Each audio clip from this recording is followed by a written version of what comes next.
কলকাতার জনপ্রিয় অভিনেত্রী ঋতুপর্ণা সেনগুপ্ত মাকে হারিয়ে শোকে কাতর। প্রিয়জনের এমন আকস্মিক বিদায়ে তিনি লিখেছেন এক আবেগঘন চিঠি, যেখানে ভেতরের কষ্ট, শূন্যতা ও গভীর বিষাদ উজাড় করে দিয়েছেন। চিঠিতে ঋতুপর্ণা লেখেন, এখনো তো অত বড় হইনি, তুমি চলে গেলে যে। এখনো তো আদর খেতে ইচ্ছে হয় আমার। শূন্য হয়ে গেল সব, কেউ বোঝে না আমায় তোমার মতো। প্রতি রাতে কান্না পাই, কিন্তু কাউকে বুঝতে দিই না।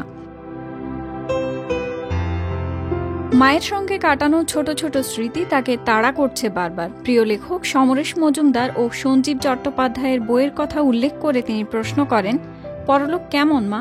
রাস্তাগুলো সুন্দর?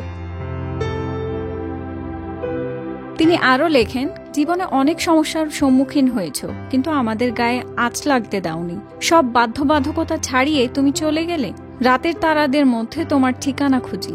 মায়ের উদ্দেশ্যে তিনি আরও লেখেন, শেষ মুহূর্তে আমার সঙ্গে কোনো কথাই তুমি বললে না। এখন তোমার ওই অপেক্ষার কথা খুব মনে পড়ে। কখন আমি আসবো সেই অপেক্ষা। আর হয়তো এই অনুভূতি হবে না কখনো। তুমি আমাদের ছাড়া ওখানে কেমন আছো? আমি একদম ভালো নেই। তুমি জেগে আছো তো? আমি আসছি।